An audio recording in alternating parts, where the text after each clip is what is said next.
앞서 말씀드린 것처럼 오늘 함께 나눌 말씀은 당신은 정말 누구인지를 아는가?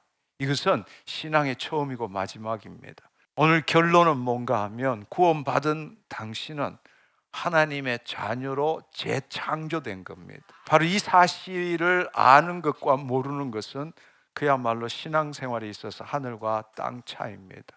사실 여러분들이 이 자리에 오기까지 얼마나 오랫동안 신앙생활을 해왔습니까? 어쩌면 20년은 그냥 기본이고 30년, 40년 이상 신앙생활, 오랜 생활 동안 해온 사람들도 있습니다. 그렇지만 오늘 이 시간에 솔직하게 한번 여러분에게 스스로 한번 질문해 보십시오. 정말 신앙생활이 기쁘고 자연스러운 건가?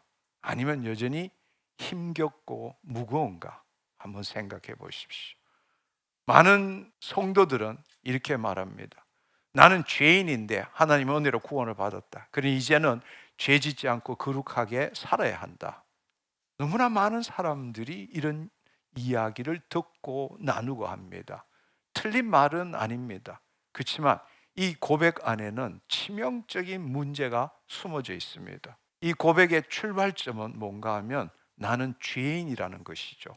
그러면 출발점이 죄인이라면 아무리 신앙생활을 열심히 해도 결국 도착점은 조금 나아진 죄인일 뿐이라는 사실입니다.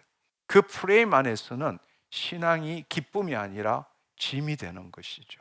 죄를 짓지 않으려는 싸움을 평생 계속 해야 하기 때문입니다.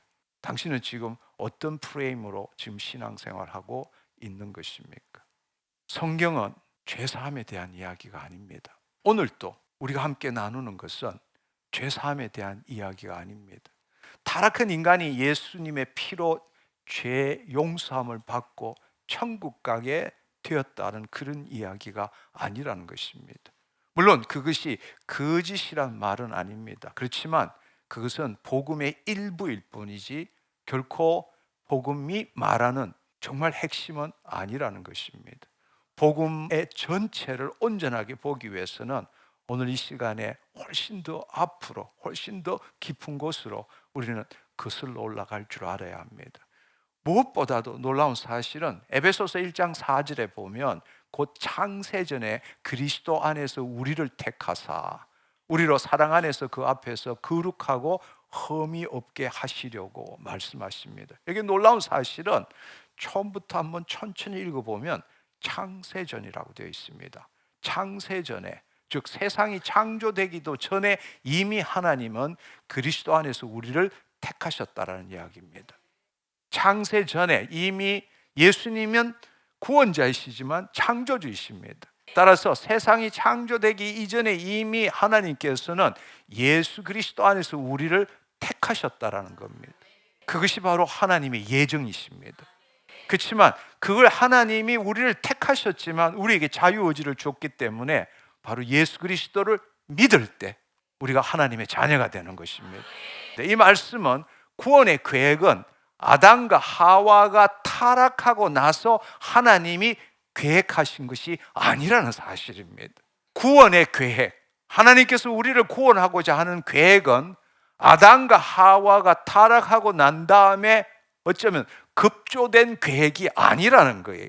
이미 만세 전부터 예수 그리스도 안에서 우리를 택하신 거라는 거예요. 아멘. 구원은 타락에 대한 하나님의 사후 대응이 아닙니다. 구원은 이 세상이 시작되기도 전에 하나님의 마음속에 이미 완성되어 있었던 영원한 비밀의 경륜입니다. 이것은 에베소서 3장 11절에서 더 분명하게 말씀하십니다. 이 9절에서 11절의 말씀을 보면 영원부터 만물을 창조하신 하나님 속에 감추어졌던 경륜이 어떠한 것을 드러내게 하려 하심이라. 이는 이제 교회로 말미암아 하늘에 있는 통치자들과 권세자들에게 각종 지혜를 알게 하려 하심이니 곧 영원부터 우리 주 예수 그리스도 안에서 창조되기 전부터 예수 그리스도 안에서 예정된 뜻대로, 그렇다면 바로 창세 전부터 예수 그리스도 안에서 우리를 택하신 거잖아요. 그 바로 영원부터 우리 주 예수 그리스도 안에서 예정하신 대로 하나님의 감추어졌던 비밀이 하나하나씩 드러나는 것입니다. 이것이 바로 오늘 우리가 풀어야 될 이야기의 출발점이다. 한마디로 말하자면 타락이 출발점이 아니라 하나님의 영원한 경륜이 출발점이다. 무슨 말인지 이해하시겠죠? 근데 우리는 지금까지 구원 이러면 죄사함, 왜? 아담과 하와가 타락했기 때문에, 타락한 인간을 구원하신 것, 그것이 마치 복음의 본질인 것처럼 이야기를 하고 있습니다. 그러나 오늘 이 말씀은 분명히 하나님의 이야기는, 구원의 이야기는 타락이 출발점이 아니라 만세전부터 하나님께서 계획하신 영원한 경륜이 출발점이라는 겁니다. 그래서 요한계시록 13장 8절은 한 걸음 더 나가서 이렇게 말씀하십니다. 죽임을 당한 어린 양의 생명책에 창세 이후로 이름이 기록되지 못하고 이 땅에 사는 자들은 다 그 짐승에게 경배하리라. 죽임을 당한 어린 양의 생명책에 창세 이후로, 이 말뜻이 뭡니까? 그리스도의 십자가는 아담의 타락 이후에 급조된 계획이 아니라는 것입니다. 창세 전부터 이미 예정된 사건이었습니다. 하나님께서는 마귀에 의한 인간의 타락과 창조 목적의 왜곡과 지연, 그것에 대해서 그다지 놀라지 않았습니다. 당황하지도 않았습니다. 왜냐하면 모든 것은 처음부터 그분의 경륜 안에 있었기 때문입니다.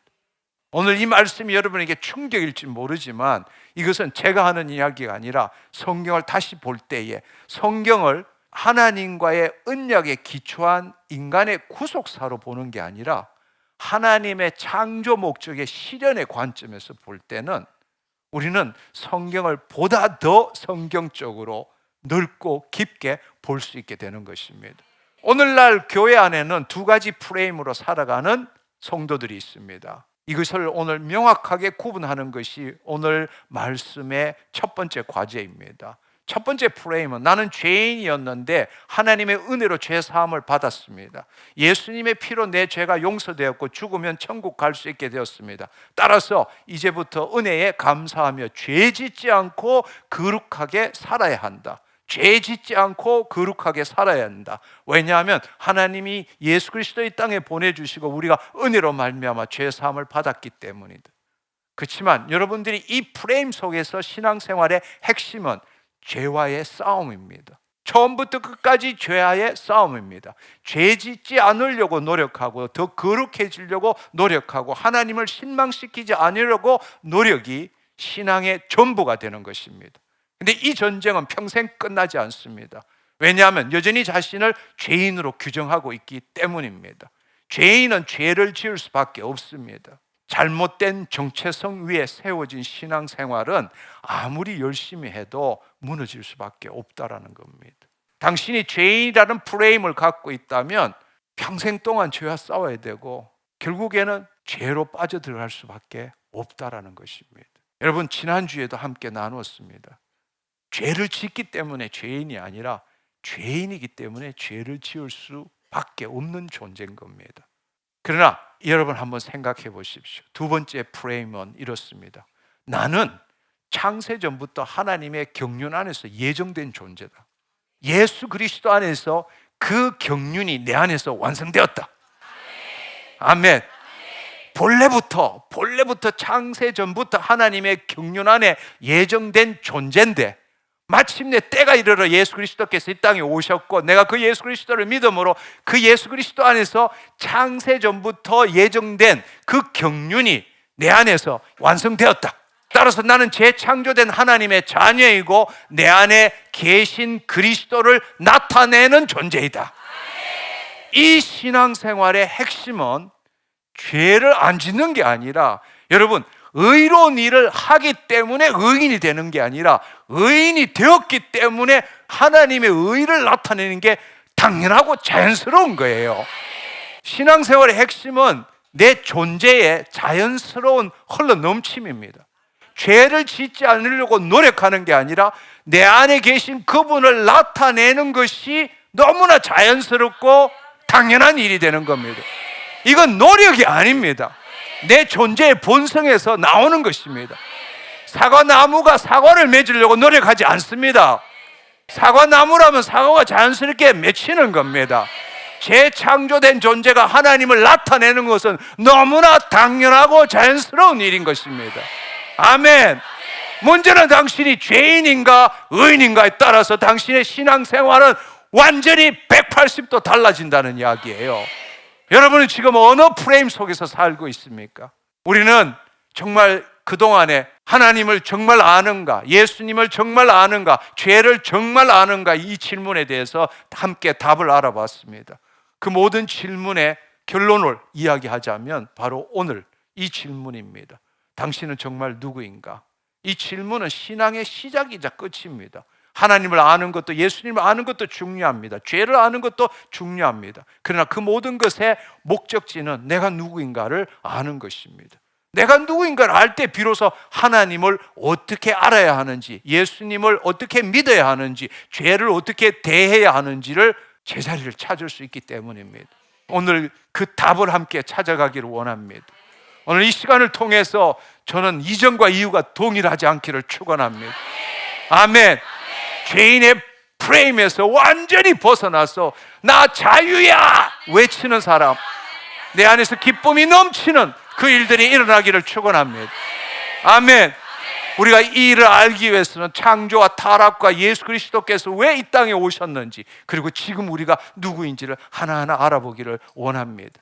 우리가 먼저 창세기로 돌아가 봅시다. 왜냐하면 창세기를 제대로 알 때 재창조가 뭔지를 알 수 있기 때문입니다. 창세기 1장 26절에는 형상과 모양이라는 표현이 나옵니다. 하나님이 이르시되 우리의 형상을 따라 모양대로 우리가 사람을 만들고, 이렇게 말씀하셨습니다. 여기 나온 것이 형상, 히브리어로 첼렘, 모양, 데무트란 이 두 말씀입니다. 사람들은 많은 경우에, 신학자들도 마찬가지입니다, 이 두 단어를 같은 의미로 읽고 그냥 지나치지만 사실은 오늘 이 두 단어의 차이를 구분하는 것이 오늘 말씀 전체를 이해하는 열쇠입니다.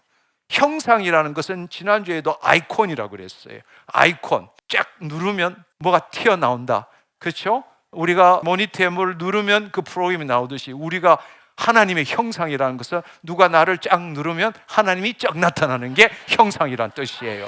바로 그분을 나타내기 위해서 우리가 지음을 받은 존재라는 사실입니다. 여기에 이 형상이라는 것은 존재, being을 나타내는 것이고, 모양이라는 건 becoming, 그분을 닮아간다, 점점점 그분을 나타낸다는 의미입니다. 형상은 이미 주어진 것입니다. 존재론적으로 이미 실현된 실제입니다. 하나님께서 생기, 니시마타 하임을 우리 안에 부음으로써 인간은 그분의 형상을 담은 존재가 된 것입니다. 인간이 무언가를 함으로 얻은 것이 아니라 창조 자체로부터 하나님의 형상으로 지음을 받은 겁니다. 아멘. 우리가 노력해서 뭐가 되는 게 아니, 처음부터 하나님이 우리를 그 코에 생기를 불어넣음으로 우리가 생혼이 되었고, 그 생기를 불어넣을 때에 우리는 형상이 된 겁니다. 그렇지만 모양이라는 것은 실현되어 가야 될 목적입니다. 형상은 이미 있지만 형상이 완전히 모양대로 실현되기 위해서는 가야 될 길이 있다는 것입니다. 그래서 아까 말씀드린 것처럼 형상은 존재고, 모양은 존재의 출발점이고, 모양은 becoming이라는 것은 그 존재가 완성을 향해 나아가는 과정에 있다. 아멘. 그러니까 하나님께서 우리를 형상을 따라 모양대로 지었다라는 것은 하나님을 나타내는 존재로 이미 지었지만 그걸 실질적으로 이 땅에 나타내는 것은 점점점 되어간다, 모양대로 되어간다는 것입니다. 그걸 표현하는 게 창세기 2장 7절에 여호와 하나님이 땅의 흙으로 사람을 지으시고 생기를 그 코에 불어넣으시니 사람이 생혼이 되니라. 그래서 그 생기를 불어넣을 때 생혼이 되었고, 생혼은 자유의지를 갖고 하나님의 영의 인도함을 받을 수도 있고 안 받을 수도 있는 혼이 되었다는 것입니다. 그러면 여러분 한번 생각해 보십시오. 형상이 완전한 모양대로 실현하기 위해서는, 그 형상이 그 모양대로 실현되기 위해서는 무언가 더 필요한 게 있어요. 그것을 우리는 창세기 2장 9절을 통해서 우리는 볼 수 있습니다. 보면 여호와 하나님이 그 땅에 보기에 아름답고 먹기에 좋은 나무가 나게 하시니 동산 가운데 생명나무와 선악을 아는 나무도 있더라. 우리가 너무나 잘 아는 이야기입니다. 바로 이것은, 생명나무라는 것은 형상이 모양대로 실현되기 위해서 필요한 것입니다. 임의로 그 생명나무를 먹음으로써 그 형상이 점점점 그 모양대로 지어져 가도록 설계되어 있는 것입니다. 이것을 비유로 설명하자면, 예를 들자면 모형 자동차의 비유를 한번 생각해 보십시오. 100분의 1로 축소된 모형 자동차를 한번 생각해 보면, 모형 자동차는 실제 자동차의 형상입니다. 그렇죠? 형상이에요. 모든 걸 다 똑같이 만들었어요. 생김새도 같고 구조도 같고 바퀴도 같고 핸들도 그렇습니다. 실제 자동차를 그대로 담아내고 있기 때문입니다. 그러나 그것이 실제로 움직이기 위해서는 어떻게 해야 합니까? 뭔가가 필요합니다. 바로 쉽게 말하자면 배터리의 전기 공급이 필요한 거죠. 전선도 깔려 있습니다. 전류가 흐를 준비도 되어 있습니다. 그렇지만 전기 공급이 없으면 그것은 달릴 수는 없는 거죠. 마찬가지로 아담과 하와가 바로 이런 존재로 창조되었다라는 겁니다. 하나님의 모든 것들을 갖고 형상대로 창조된 겁니다. 그렇지만 그분과 생명적인 관계를 가지고 그분을 이 땅에 나타내는 존재로 살기 위해서는 바로 생명나무를 먹어야 한다는 사실입니다. 바로 그 생명나무가 바로 예수 그리스도시라는 거예요. 그래서 우리를 처음 지으셨을 때에 로마서 5장 14절은 우리를 예수 그리스도의 모형으로 지으셨다고 말씀하세요. 바로 생명나무를 먹는다. 우리가 지난번에 예수 그리스도를 정말 믿는가일 때에 생명나무의 열매를 먹는 게 아니라 생명나무를 먹어야 된다 말씀드렸습니다. 바로 그것은 내 피와 살을 먹지 아니하면 나와 아무런 상관이 없다고 말씀하신 것처럼 바로 생명나무를 먹는다. 바로 그것은 그 예수 그리스도를 통해서 하나님과 생명적 관계를 유지할 수 있다라는 겁니다. 그럴 때 우리는 형상을 따라 모양대로 살 수 있게 되는 것입니다. 따라서 아담의 존재 자체가 장차 오실 예수 그리스도를 예표하고 있는 겁니다. 바로 우리도 마찬가지입니다. 우리가 바로 부활의 몸을 입을 때, 그분을 볼 때 우리가 동일한 것을 보게 되는 것입니다. 우리가 지금 어떻게 되느냐? 하나님의 그 형상대로 창조되었기 때문에 내 안에 계신 그리스도를 더 나타내므로 새로운 육체를 경험함으로 모양대로 이루어져 가는 것입니다. 그렇다면 우리가 질문이 하나 있어요. 왜 하나님은 인간을 처음부터 완성된 존재로 창조하지 않으셨는가? 왜 생명나무에 의존하는 존재로 창조하셨는가? 한마디로 말하자면 온전하기는 하지만 아직 완성된 일은 아니라는 거죠. 그 답은 창조 목적에 있습니다. 창조 목적은 쉽게 말하자면 단순히 순종하는 피조물로 만들기를 원치 않으셨습니다. 그건 로봇이 되는 거죠. 순종하는 피조물로 만드는 것이 아니라 하나님의 인격과 같은 인격을 가지고 그 하나님의 사랑에 반응하는, 삼위일체 하나님이 서로 사랑 가운데 있는 것처럼 우리도 바로 예수 그리스도를 점점 닮아감으로써 그 하나님과 하나 되기를 원하셨다는 것입니다. 그분이 우리를 왜 창조하셨는지는 이사야 43장 7절을 보면 내 이름으로 불려지는 모든 자 곧 내가 내 영광을 위하여 창조한 자를 오게 하라. 그를 내가 지었고 그를 내가 만드느니라. 이렇게 말씀하십니다. 내 영광을 위하여 창조한 자. 하나님의 창조 목적은 이 땅에 하나님 자신을 나타내는 존재를 만드는 것이죠. 근데 골로새서 1장 15절 16절에 보면 그리스도는 보이지 않으시는 하나님의 형상이고 만물이 그를 위하여 창조되었다고 말씀하고 계십니다. 그리고 또한 예수님께서 나를 본 자는 아버지를 보았다고 말씀하십니다. 예수님이 아버지를 완전히 나타내시는 것처럼 바로 우리도 하나님의 형상을 따라 모양대로 지음받은 자가 계속적으로 예수 그리스도를 통해서 하나님과 생명적으로 연결됨으로 하나님을 의식하고 우리 몸을 통해서 그분을 나타내는 삶을 살아가도록 창조하신 것입니다. 바로 이 창조 목적은 창조 이전에 이미 예정되어 있었던 것입니다. 그래서 앞서도 말씀드린 것처럼 창세전에 그리스도 안에서 우리를 택하신 거예요. 그래서 지금 우리는 그리스도 안에서 예정된 경륜을 향해서 나아가는 과정이라는 것입니다. 모양대로가 점점 가서 어디까지 가느냐? 부활의 몸을 입을 때까지 가는 거죠. 바로 그렇게 될 때는 개별적 그리스도화가 되는 거예요. 아담과 하와가 생명나무를 먹고 그 형상이 모양대로 완성되어서 이 땅에 하나님을 나타내는 존재가 되는 것, 그것이 바로 창세 전부터 예수 그리스도 안에서 예정된 하나님의 목적이라는 것입니다. 그래서 아담과 하와의 창조는 완성을 향한 시작이다라고 볼 수 있는 거죠. 완성은 처음부터 예수 그리스도 안에서 이루어지도록 설계가 되어 있었습니다. 타락이 없었더라도 그 경륜은 반드시 진행되어져야 하는 것입니다. 하나님 그렇게 계획을 만드셨기 때문입니다. 그러니까 한마디로 말해서 형상을 따라 모양대로 지음을 받고 생명나무를 먹고 그리스도와 연합하고 하나님을 나타내는 존재로 완성되어 가는 것이 창세 전부터 예정된 인간의 운명이다. 모든 인간이 그렇게 되기를 원한 거예요. 아멘. 모든 민족이, 모든 인간이 그렇게 되기를 원하신 것이 하나님의 창조 목적입니다. 처음부터 그렇게 될 사람과 안 될 사람을 정했다면 우리가 첫 번째 배운 것처럼 하나님의 절대 주권이 사랑, 생명, 하나됨인데 그건 맞지 않는 이야기예요. 하나님이 처음부터 창세전부터 구원받을 자와 구원받지 않을 자를 정했다라는 것은 하나님의 본질에 어긋나는 거예요. 모든 민족, 모든 인간이 그렇게 예정된 것입니다. 그런데 여러분들이 왜 이런 신학적 이야기가 내 신앙생활과 무슨 관계가 있는가 이렇게 생각할지도 모릅니다. 그렇지만 너무 중요한 이야기예요.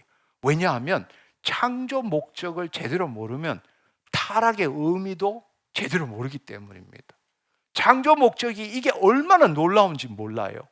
이걸 제대로 우리가 배운 바가 없고 모르기 때문에 타락의 의미도 제대로 못 알고 있다는 것입니다. 우리는 타락을 어떻게 보느냐? 한마디로 말하면 단순히 규칙을 어긴 것으로만 보는 거예요. 하나님이 정해놓은 법을 어긴 것으로만 보는 겁니다. 그러면 구원이라는 것도 단순히 규칙 위반에 대한 용서로 이해되는 거예요. 규칙을 위반한 걸로 보면 그러면 구원은 뭘 의미하느냐? 규칙 위반에 대한 용서로 보는 겁니다. 그렇게 되면 진정한 재창조된 내 존재라는 것이 얼마나 놀랍고 귀한 것인지 알 길이 없다라는 겁니다. 우리는 예정된 그 경륜이, 하나님이 만세 전부터 예정된 그 경륜이 뭔가 하면 형상을 따라 모양대로 살아가는 거잖아요. 그 일이 쉽게 말하자면 마귀로 인해서 왜곡되고 지연되었지만 예수 그리스도가 다시 임함으로 인해서 그 경륜이 예수 그리스도 안에서 완성되어진다는 의미를 갖고 있는 거예요. 그게 구원의 의미라는 이야기예요. 아멘. 규칙 위반에 대한 용서가 아니라 처음부터 계획된 경륜이 마귀 때문에 왜곡되고 지연됐는데 예수님이 마침내 오심으로 인해서 생명나무로 우리 밖에 있던 예수님이 그분이 성육신 하시고 그 다음에는 부활 성천하신 다음에 우리 안에 오므로 그 경륜이 완성된 것이 바로 우리라는 사실입니다. 그것은 결코 규칙 위반에 대한 용서가 아니라 하나님과의 존재적으로 관계적으로 새롭게 된 거라는 사실이에요. 창조 목적을 알면 타락이 무엇인지 비로소 보이는 것입니다. 우리는 이 재창조된 우리의 존재가, 제가 지금 계속 말하는 게 구원받았다 이런 의미를 쓰는 게 아니라 재창조됐다 이렇게 이야기하는 겁니다. 이게 오늘 핵심이에요. 아멘. 단순히 내가 죄 사함 받고 구원을 얻었다는 개념이 아니라 우리가 재창조되었다라는 거예요. 그 존재가 얼마나 놀라운지를 우리가 이제는 볼 수 있는 겁니다. 우리는 그래서 이제 여러분들이 알아야 될 것은 죄 사함을 받은 자가 아닙니다. 우리는 죄 사함을 받은 자가 아니라, 그것도 틀리는 말은 아니지만 죄 사함을 받은 자는 복음의 본질의 일부일 뿐입니다. 나는 창세 전부터 예정된 하나님의 경륜이 마침내 완성된 자이다. 어디 안에서? 예수 그리스도 안에서. 아담과 하와는 밖에 생명나무를 가서 임의로 먹어야 되지만 그 생명나무가 본래 계획했던 대로 우리 안에 들어오셨다라는 사실이에요. 아멘. 창세 전부터 예수 그리스도 안에서 예정된 거란 말이에요. 아멘. 그 일이 우리한테 지금 이루어졌다라는 이야기입니다. 이것은 아담이 갖지 못했던 거예요. 우리는 아담하고 비교할 수 없는 존재입니다. 아담이 갖지 못했던 것을 바로 우리가 지금 갖게 되었다는 사실입니다. 지금 이 순간에 여러분의 머릿속에 단 한 가지, 나의 존재는 타락에서 시작된 게 아니다. 내 존재는 타락에서 시작된 게 아니다. 내 존재는 창세전 하나님의 영원한 경륜에서부터 시작된 거다. 우리를 언제 택했다고요? 창세전부터. 누구 안에서? 예수 그리스도 안에서 이미 택했다라는 이야기예요. 그런데 예수님이 왔을 때 그 예수님이 나의 주님이시고 구원자이시고 하나님의 아들이심을 받아들일 때 그때 그분이 우리 안에 들어오시는 거란 말이에요. 그 경륜이 완성되는 거란 말이에요. 나의 존재는 결코 타락에서 시작된 게 아닙니다. 나의 존재는 창세 전에 하나님의 영원한 경륜에서 시작된 겁니다. 이미 예정하신 거예요. 그게 믿겨져야 돼. 그게 믿겨져야 된다고. 나 타락한 걸 살았는데 죽을 수밖에 없는데 예수 믿음으로 죄 사함 받다, 이게 아니라고. 이미 우리는 창세전부터 하나님의 그 마음에 있었던 거라고. 예정된 거라고. 근데 그 예수님을 믿음으로 그게 그 예정된 경륜이 지금 완성된 거란 말이에요. 할렐루야. 나 그런 존재입니다. 어쩌다가 태어난 존재가 아니라고. 내가 원해서도 아니고 우리 부모가 어쩌다가 그런 존재가 아니라고. 우리가 이제 이 창조를 알 때에 이 타락이 뭔지를 이해할 수 있게 되는 겁니다. 우리가 이 창조가 어떻게 된 걸 안다면 지금 우리는 생명나무 대신 예수 그리스도와 연합함으로써 그 형상이 모양대로 완성되어 가도록 우리가 설계된 존재잖아요. 그래서 우리가 매일매일 그리스도 안에서 새로운 육체를 경험해야 되잖아요. 그 말은 뭔가 하면 과거에 내가 원하는 대로 살았던 본질상 진노의 잔해에서 벗어나서 날마다 주의 말씀이 내 몸을 통해서 이루어지는 거잖아요. 그게 모양대로 지어져 가는 거잖아요. 할렐루야. 그렇지만 여전히 우리 안에 더럽고 악한 것이 있지만 살 때까지는 끝까지 혼의 구원을 이루어가며 그 삶을 살고 그 혼의 구원을 끝까지 이루어간 자에게는 이제는 더 이상 육의 몸이 아니라 영의 몸을 갖게 된다고. 그때는 완전히 형상을 따라 모양대로 체험을 받은 완전한 존재가 되는 거죠. 지금 우리가 살아가는 이유가 그거란 말이에요. 죄 안 지으려고 살아가는 게 아니고 거룩하게 되려고 살아가는 게 아니라 하나님을 나타내기 위해서 살아가는 거란 말이에요. 죄인은 죄하고 싸워야 돼. 의인은 의를 나타내기 바빠. 근데 그것도 노력해서 나타내는 게 아니라니까. 죄인은 죄를 지을 수밖에 없어요. 의인은 의를 나타낼 수밖에 없다. 근데 우리가 평생 동안 배운 것은 자기가 누군지도 모르고 배운 게 자기가 누군지도 모르고 죄 안 짓고 거룩한 삶을 살아라고 평생 20년, 30년, 40년 그렇게 배운 거예요.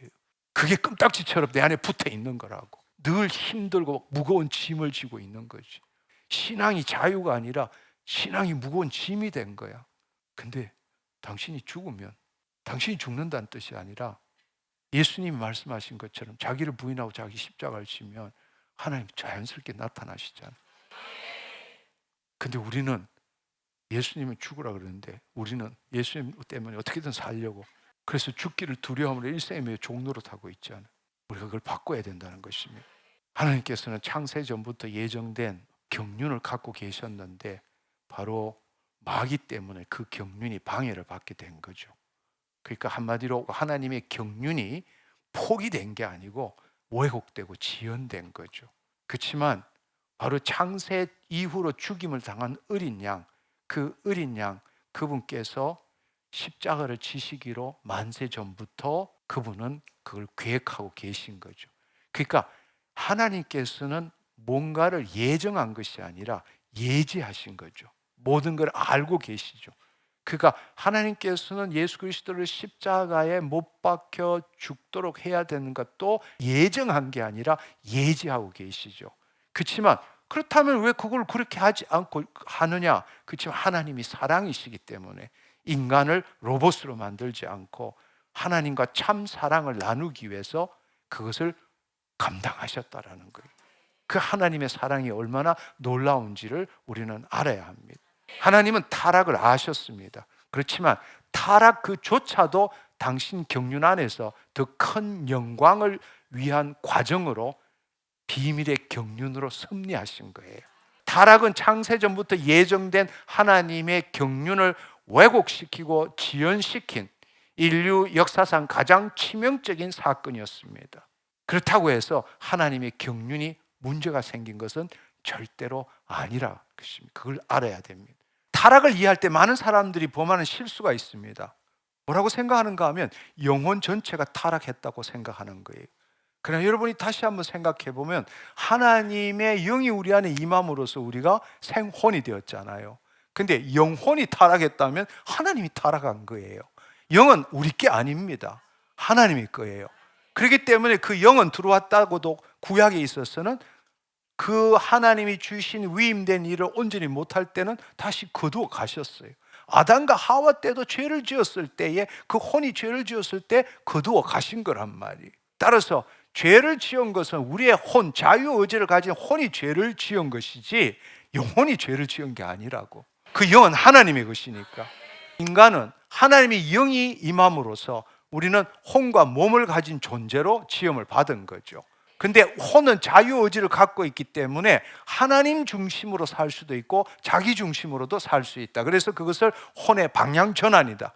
죄의 본질이 바로 혼의 방향 전환이다. 본래는 하나님 안에서 하나님의 말씀을 나타내는 존재인데 그것이 자기가 하나님과 분리되어서 내가 하나님에 대해서 이야기한다라는 것은 하나님과 분리된 것이죠. 그건 자기 중심이라는 이야기. 바로 하나님 안에서 하나님을 나타내도록 지음을 받았는데 마귀의 이야기를 듣고는 내가로 시작한 거예요. 내가 하나님의 말씀을 판단할 때는 이렇더라 이렇게 말하는 게 하나님 중심에서 자기 중심으로 혼의 방향 전환이 일어났고 그것이 바로 죄의 본질이라는 겁니다. 본래는 어떻게 됐냐? 그걸 알 수 있는 것은 바로 예수님께서 이 땅에 오셔서 마태복음 4장에 보면 성령 충만을 받고 성령에 이끌림 받아 광야에서 마귀에게 시험을 받을 때 하와와 아담과 똑같은 시험을 받았을 때 그분은 대답하시기를 내 생각에는 아니라 기록하였으되 하나님의 말씀대로 말했다는 이야기예요. 아멘. 하나님과 분리된 것이 아니라 예수님도 자유의지를 가진 혼이 있었지만 인자로 이 땅에 오셨기 때문에 그러나 하와가 실패한 걸 예수님은 완전히 뒤집으신 거죠. 그리고 우리가 그분 안에서 우리도 그렇게 살아라고 말씀하신 거잖아요. 아멘. 네 그렇게 살아라 이렇게 말씀하신 게 아니라 우리 안에 오셔서 그 삶을 살도록 하신 거란 말이에요. 근데 마귀의 속임으로 인해서 혼의 중심 이동이 일어난 것이죠. 그러니까 결국에는 지금 우리가 타락을 볼 때는 타락 이러면 도덕적으로 보는데 도덕적 실패 이전에 존재론적으로 볼 줄 알아야 한다는 겁니다. 관계론적으로 한마디로 말하면 하나님과 생명적 관계가 끊어졌다. 하나님과 분리되었다. 이것을 의미한다는 이게 타락이라는 거예요. 이 타락이 일어남으로 인해 가지고 연쇄적으로 모든 게 붕괴되기 시작했습니다. 한마디로 말하자면 가장 중요한 사실이 뭔가 하면 타락할 때에 우리의 영혼 몸에서 일어난 일이 예수 그리스도께서 십자가를 통해서 우리를 회복시키는 순서와 정확하게 동일하다는 이야기예요. 그러니까 첫 번째로는 뭔가 하면 혼의 방향 전환이 일어난 거예요. 우리가 표를 한번 보면 좋겠습니다. 여기 보시면 세 단계의 붕괴를 보면 처음에 혼의 방향 전환이 일어났어요. 하나님 중심에서 영의 인도함을 받았는데 타락 후에는 자기 중심, 거짓자로 살아가게 됐습니다. 두 번째로는 심중의 내용이 변화됐어요. 본래는 하나님의 영, 말씀, 사랑이 있는 곳인데 그곳에 세상 신이 가르친 걸로 가득 차게 된 것이죠. 하나님의 영이 본래는 타락 전에 임했는데 결국에는 하나님 영이 떠나셨다라는 이야기. 그래서 본래는 하나님을 나타내는 존재인데 스스로 존재하는 자아가 된 겁니다. 하나님을 받아들이는 존재인데 하나님을 거부하는 자녀가 된 거예요. 경륜을 향해서 나아가는 존재인데 창조 목적을 실현하지 못하는 존재가 되어버린 것입니다. 여기에 핵심은 세 가지예요. 앞서 말씀드린 것처럼 혼이 방향 전환을 했다. 그러고 난 다음에는 마귀의 말을 내 심중에 심었다. 내 심중에 심고 그 다음에 그것에 힘을 주고 그것에 순종해서 죄를 저질렀다. 그 결과로 어떻게 되느냐? 하나님의 영이 떠나셨다. 우리가 죄를 짓는 단계가 그런 거예요. 죄를 짓는 단계가 바로 중심이동. 우리는 죄라는 것을 어떻게 보는가 하면 행위 문제로, 율법의 기초에서 행위 문제로 내가 보암직스럽고 먹음직스럽고 지혜로울 만큼 탐스러운 선악과를 먹은 게 죄라고 이야기하지만 사실은 그건 죄의 결과일 뿐이고 죄는 그 이전에 일어난 거예요. 혼의 방향 전환이 죄의 본질이라고. 그 죄의 과정은 바로 그 말을 듣고 자신 안에 마귀의 말을 심은 거야. 본래는 하나님의 말씀을 심고 하나님의 말씀대로 말하는 존재였는데 혼이 분리가 일어난 다음에 마귀의 말을 심고 그것에 힘을 주니까 그 대상이 먹음직스럽고 보암직스럽고 지혜롭게 탐스럽게 된 거예요. 그 힘에 순종하는 게 죄를 저질렀고 그 결과로서 하나님 영이 떠나셨다는 이야기예요. 그래서 여기서 여러분들이 알아야 될 사실은 심중이란 말도 정확하게 알아야 되는 거죠. 심중. 왜냐하면 타락의 핵심이 심중의 변화에 있거든요. 혼의 방향 전환 다음에 그 다음에 중요한 게 뭐냐? 우리의 심중에 하나님의 말씀이 본래 심기고 하나님의 영, 생명, 사랑, 말씀이 심기는 건데 우리의 심중인데 그 심중에 뭐가 심기느냐? 마귀의 말, 자신의 경험과 지식을 심어 놓은 거란 말이에요. 그러면 여러분들이 그동안의 말씀을 많이 들었다면 예수님께서 말씀하실 때 하나님 나라로 침노해서 빼앗으라 할 때 침노하는 곳이 어디예요? 심중이잖아. 하나님 나라가 어디 있어요? 우리 안에 있지 않아. 우리 안에 어디? 심중에. 심중에. 침노하고 빼앗으라는 게 뭐예요? 그곳에 있는 내 생각, 내 감정을 주님께 드리고 하나님의 생명의 말씀, 씨앗, 생명의 말씀을 밭에 심는다. 심중에 심는다. 이 심중의 회복인 거예요. 타락했다라는 것은 바로 하나님의 영이 떠나고 난 다음부터는 그 심중에 바로 세상의 이생의 자랑, 안목의 정욕, 육신의 정욕들을 계속 심어 놓은 거란 말이에요. 그래서 하나님이 통치하신다라고 할 때에 그 통치는 뭔가 하면 우리 심중을 통치하신다는 거예요. 그러니까 우리는 마음과 심중을 구분하지 못하지만 정말로 이 심중을 제대로 구분할 줄 알아야 돼요. 사실 마음과 심중을 어떻게 비유할 수 있는가 하면 바다에 떠다니는 빙산에 비유할 수 있어. 마음은 별로 안 돼. 이 심중이 밑바닥이 굉장히 큰 거죠. 한마디로 말하자면 이 마음이라는 것은 우리의 생각과 감정은 단기 기억에 있는 거지만 심중은 장기 기억 안에 있는 거와 마찬가지라고. 뭐가 있는지 모르지만 어떤 자극이 오면 나도 모르게 그 안에서 올라오잖아. 올라올 때 우리는 그 마음판에 있는 생각과 감정을 가지고 나는 내 느낌에는 이렇게 말하는 거잖아요. 우리는 살아오면서 수많은 것들, 내 믿음 체계, 내 신념 체계, 상처, 썸뿌리, 이 모든 것들이 어디에 들어있느냐? 바로 심중에 들어있다라는 거예요. 그래서 우리는 그 심중에 뭐가 들어있느냐에 따라서 생각하고 느끼게 된다는 거예요. 다시 말씀드리지만 하나님이 영이 계신 곳, 사랑이 계신 곳, 말씀이 계신 곳, 예수님이 거하신 곳이 바로 심중의 가장 깊은 곳이란 말이에요. 그러니까 타락이라는 것은 바로 이 심중이 변한 거예요. 혼이 방향전환하고 난 다음에 일어난 일이 뭐냐? 심중이 변한 거예요.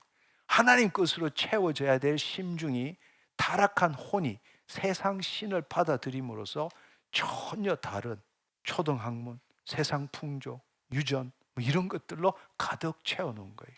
근데 놀라운 사실은 지금 타락한 인간이 살아가는 것은 바로 그거의 기초에서 올라오는 생각과 감정을 자유의지를 가진 혼이 그것과 동일시시켜서 붙들고 나는 이라고 말하는 게 거짓자다라는 걸 배웠잖아요.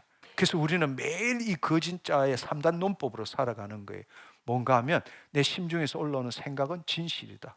그 생각이 곧 나다. 따라서 내가 이렇게 생각하고 느끼는 건 당연하다. 그래서 서로 싸우는 거예요. 네가 옳리 내가 옳리 판단하고 정죄하는 이유가 바로 이 거짓자의 3단 논법에서. 다시 한번 생각해 보세요. 타락한 인간이라는 것은 이미 심중 안에 세상적인 게 가득 들어가 있어. 근데 거기서 올라오는 생각과 감정을 진실이라고 믿는 거예요. 그리고 그게 나라고 믿는 거예요.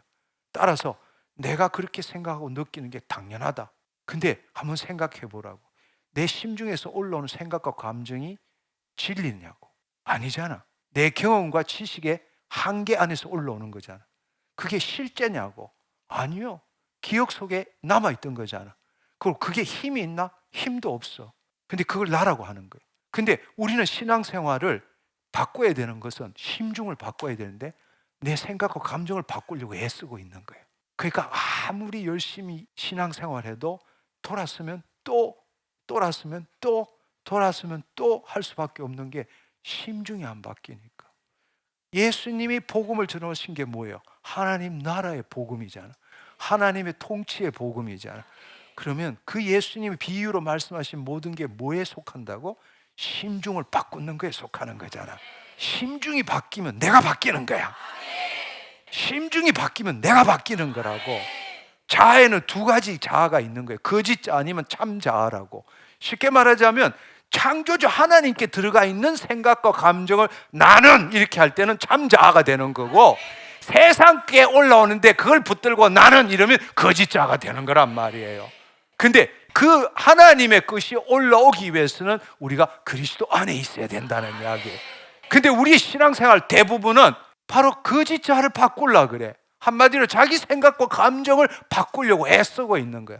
나 이런 생각하면 안 되는데, 나 이렇게 느끼면 안 되는데, 이렇게 백날을 해봐야 되지를 않는 거예요. 그럼 뭘 심느냐? 자기 생각과 감정을 심잖아. 결국 심은 대로 거두게 되는 거라고. 변화될 수가 없는 거란 말이에요.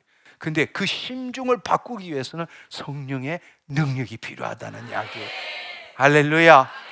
이제 여러분들이 인간의 실존, 타락한 인간의 실존이 뭔지를 이해할 줄 알아야 합니다.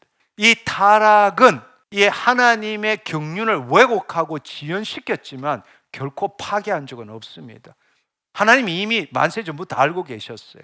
그리고 그럼에도 불구하고 우리 안에 당신의 경륜을 반드시 완성시킬 것을 작정하신 거예요. 타락조차도 하나님의 그 경륜을 막을 수는 없는 겁니다. 그래서 때가 되었을 때에 바로 그 예수 그리스도, 생명나무 대신 예수 그리스도를 이 땅에 보내신 거란 말이에요. 왜 예수님이 이 땅에 오셨는지도 이해할 줄 알아야 돼요. 바로 그 에덴 동산에 있던 생명나무, 그 생명나무를 이제는 에덴 동산에서 우리가 임의로 가서 먹어야 되는데 그것도 못 먹게 하고, 그 생명나무도 못 먹게 하고 에덴 동산에 쫓아냈지만, 그것은 바로 우리를 사랑하시기 때문에 우리로 하여금 이제 때가 되었을 때 예수님이 우리 안에 오시도록 예정하셨다라는 이야기예요. 근데 그 말들을 다 이야기하자면 끝이 없지만, 한 가지 우리가 이 놀라운 말씀을 알아야 될 것은 요한복음 19장 30절에 보면 마지막에 다 이루었다, 다 이루었다. 이걸 뭔가 하면 테텔레스타이라고 해요. 테텔레스타이, 다 이루셨다라고, it is finished라고 말씀하셨습니다. 이 말씀은 완전히 지불되었다, 빛이 청산되었다라는 뜻입니다. 예수님의 입으로 it is finished, 다 이루었다라는 것은 단순히 죄 문제가 해결되었다는 이런 뜻이 아닙니다. 그 뜻이 아니라 창세 전부터 예정되었던 하나님의 비밀의 경륜이 마침내 내가 십자가를 짐으로 완성되었다라는 선언이라는 이야기예요. 할렐루야, 할렐루야. 우리는 이걸 굉장히 지금까지 좁게 이야기해서, 왜냐하면 언약에 기초한 구속사로 이 성경 이야기를 보니까 예수님이 내 죄를 위해서 죽으셨으니 내가 죄 사함을 받았다, 이것으로 해석하는 거예요. 아니요, 그런 뜻이 아닙니다. 그건 틀린 건 아니지만 하나님 나라 복음을 너무나 축소시켜서 일부분만 본 것뿐입니다. 그분이 말씀하신 것은 창세 전부터 그 예수 그리스도 안에서 예정된 하나님의 비밀이 경륜이 마침내 내가 죽음으로써 완성되었다라는 사실입니다. 어떻게 완성되느냐? 바로 우리가 타락함으로써 혼이 방향 전환을 했고 심중에 세상 걸 심었고 하나님의 영이 떠났는데, 바로 그 예수님이 십자가를 짐으로써 지금 이 일을 엎어치게 하기 때문에 다 이뤘다고 말씀하시는 거예요. 그래서 이것을 제대로 알기 위해서는 요한복음 19장 34절을 보면 놀라운 말씀이 있어요. 그중 한 군인이 창으로 옆구리를 찌르니 곧 피와 물이 나오더라. 우리는 예수님의 피가 우리 죄를 사하셨습니다, 이렇게만 생각하지만 성경은 그렇게 말하지 않고 있어요. 분명하게 옆구리를 찌르니 피와 물이 나오더라, 이렇게 말씀하셨습니다. 피와 물이 함께 나오셨어요. 요한은 이것을 매우 의도적으로 설명을 한 거예요. 그래서 요한은 이것을 이렇게 표현할 뿐만 아니라 요한 1서 5장 6절에서 8절에도 동일하게 말합니다. 한번 보면, 이는 물과 피로 임하신 이니 곧 예수 그리스도라. 물로만 아니요 물과 피로 임하셨고 정언하시는 이는 성령이시니 성령은 진리이니라. 정언한 이가 셋이니 성령과 물과 피라. 또한 이 셋은 합하여 하나이니라. 예수 그리스도를 통한 이 구원 사역, 예수 그리스도를 통한 이 구속 사역은 바로 피만이 아니라 피와 물과 성령이란 사실이에요. 이걸 셋이 합하여 하나라고 정언하고 계십니다.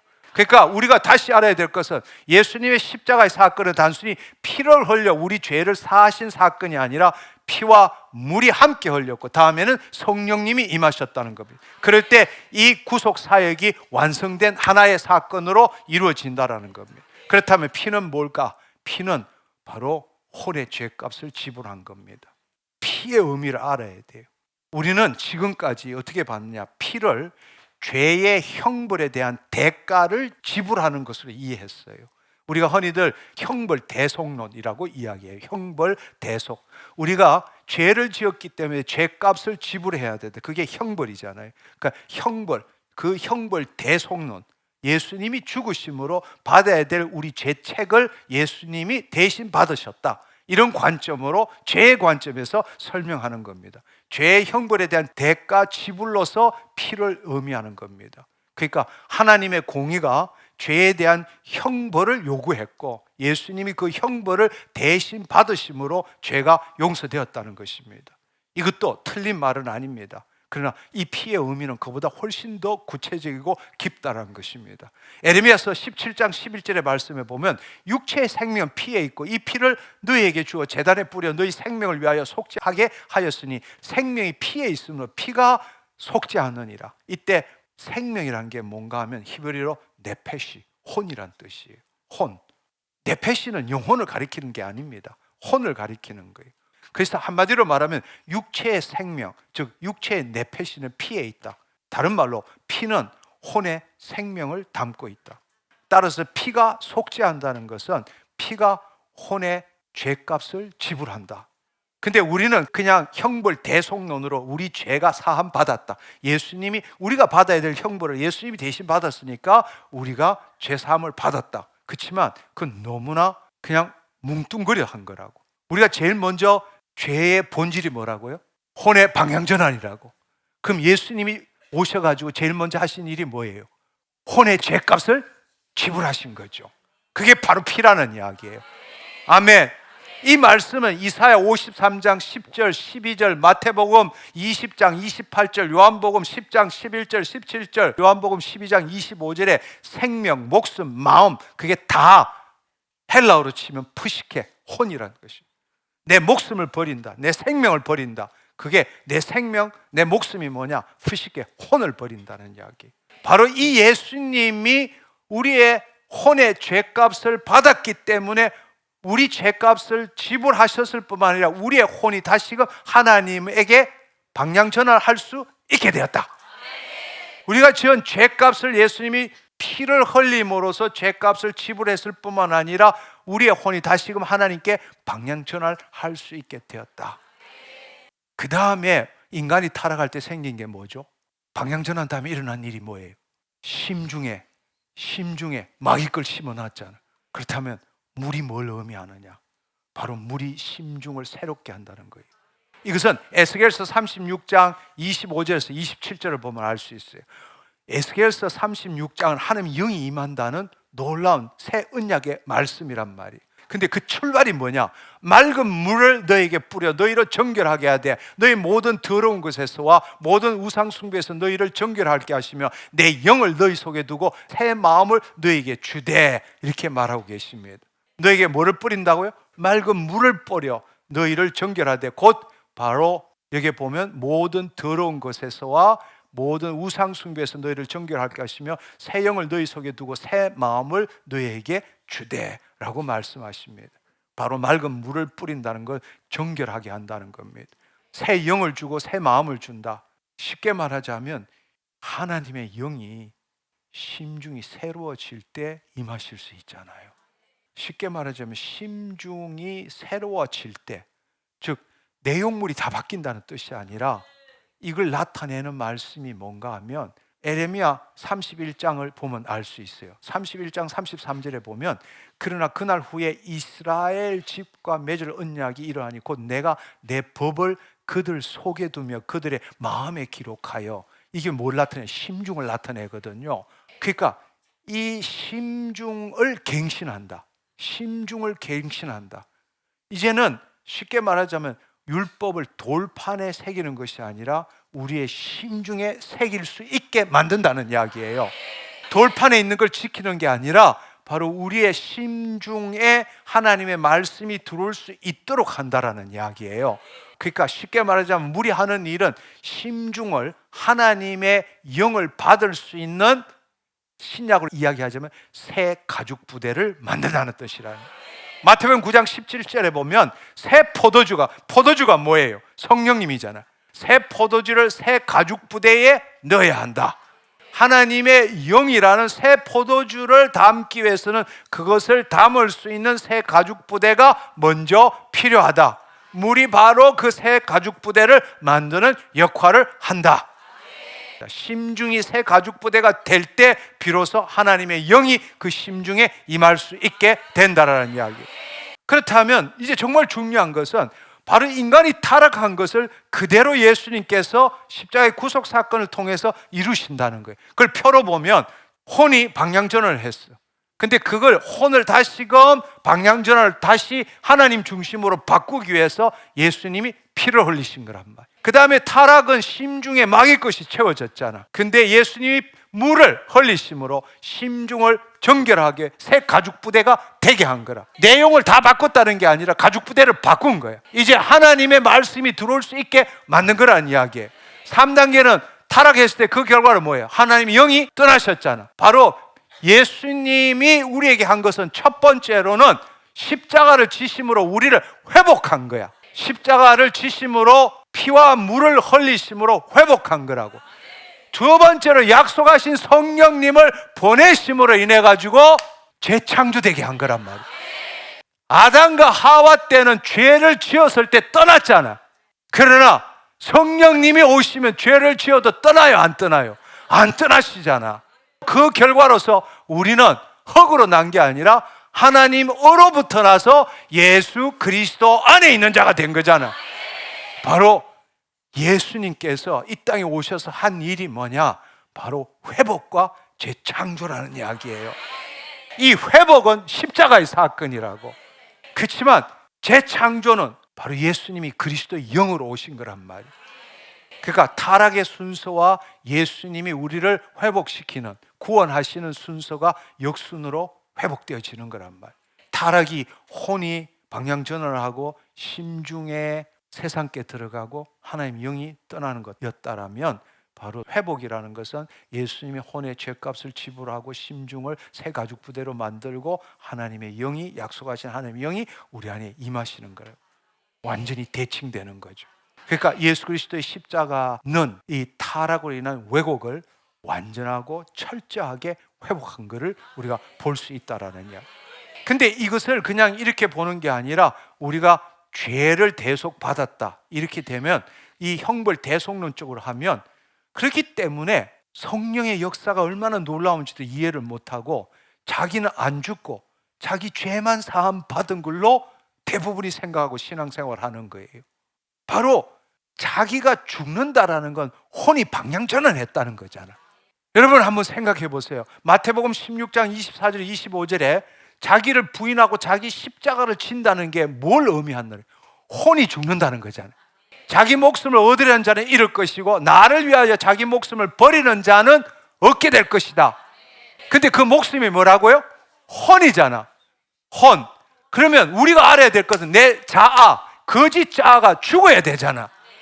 근데 오늘날 우리 신앙은 어떻게 되는가 하면 이 혼의 죽음을 모르기 때문에 내 죄만 사함을 받았지 나는 안 죽는 거야. 본래 복음은 내 혼이 죽고 방향전환을 해야 돼. 자기 중심에서 하나님 중심으로 돌아와야 돼. 근데 하나님 중심으로 안 돌아오고 자기 중심으로 여전히 내가 주체가 돼서 신앙생활을 하고 있다는 거예요. 아무리 해도 죄에서 벗어날 수가 없어. 자기가 아무리 의로운 일을 한다고 해서 의인이 될 수가 없는 거라. 본래는 방향전에 일어나면 죄인이 아니라 의인이 되는 건데 왜 이 이야기를 하는지 이해가 됐나요? 죽어야 돼. 죽어야 돼. 아멘. 이 사실을 모르면 죽는 것도 모르고 재창조되는 것도 모르는 거야. 죽어야 재창조될 거 아니야. 이걸 모르는 거라고. 이 사실을 알 때에 예수 그리스도의 죽으심과 부활하심에 연합한다는 게 뭔지를 이해할 수 있게 되는 겁니다. 다시 말씀드리지만 바로 예수님께서 피와 물을 흘리심으로써 우리가 다시금 원상복구가 되고 하나님 영이 임함으로써 창세 전부터 예정된 예수 그리스도 안에서 예정된 하나님의 비밀의 경륜이 다 마침내 완성할 수 있게 됐다라는 거예요. 전류, 하나님과 생명적 관계를 가질 수 있는 전류, 비유를 하자면 아까 모형 자동차의 전류가 밖에 있었는데 우리 안에 임함으로 완성되었다는 거예요. 그러나 법적으로는 완성되었지만 현실적으로는 아직 완성되지 않았어. 그래서 날마다 혼의 구원을 이루어 가야 한다는 이야기예요. 그러니까 이거는 아담도 경험하지 못했던 차원에서 창세전 하나님께서 예정하신 그 완성을 향해서 우리는 지금 나아가고 있는 것입니다. 그렇다면 이 바로 회복, 이 회복을 이야기했다면 재창조라는 건 뭘 의미하느냐? 재창조는 쉽게 말하자면 형벌 대속론적으로 보면 결국에는 죄를 지었기 때문에 무죄한 상태로 돌아간다라는 것은 아담과 같이 된다, 에덴으로 돌아간다는 이런 개념으로 우리는 지금까지 우리 자신을 생각한 거란 말이에요. 근데 재창조가 됐다는 것은 쉽게 말하자면 아담과는 본질적으로 다른 존재로 태어났다라는 이야기예요. 그걸 우리가 이해할 줄 알아야 돼. 우리는 지금까지 고린도후서 5장 17절을 너무나 제대로 번역하지 못했어. 그런즉 누구든지 예수 그리스도 안에 있으면 새로운 피조물이라. 이전 것은 지나갔으니 보라 새 것이 되었도다. 아멘. 이것은 내가 타락한 그 이전과 같지 않다는 뜻도 되지만 아담과 같지 않다는 뜻이란 말이에요. 왜냐하면 새로운 피조물이기 때문에. 근데 우리는 예수 그리스도를 믿고 새로운 삶을 살게 되었다라는 정도로 이해하고 있는 거야. 그것도 누가? 내가. 자기가 안 죽고 내가 예수 그리스도를 믿고 새로운 삶을 살게 되었다는 정도로 이해하는 거예요. 아니요, 그게 아니라 이 말씀은 그보다 더 훨씬 깊고 근본적인 것을 말씀하시는 겁니다. 이것은 타락한 인간이 죄사함 받았다는 그런 뜻이 아닙니다. 창세 전부터 예정된 하나님의 경륜이 마침내 한 인간 안에서 완성되었다라는 존재론적인 선언인 겁니다. 우리 출발은 타락이 아니에요.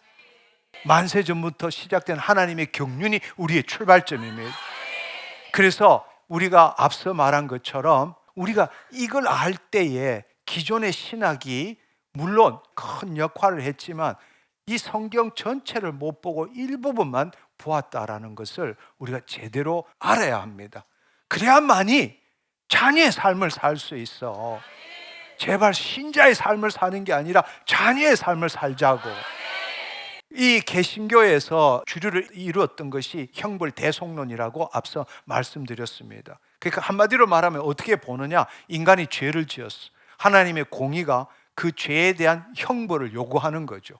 하나님이 공의로우신 분이니까 예수님이 그 형벌을 대신 받으셨어요. 그래서 죄가 법적으로 용서되고 의롭다 칭함을 우리가 얻게 된 거예요. 그걸 칭이라고 그러는 거예요.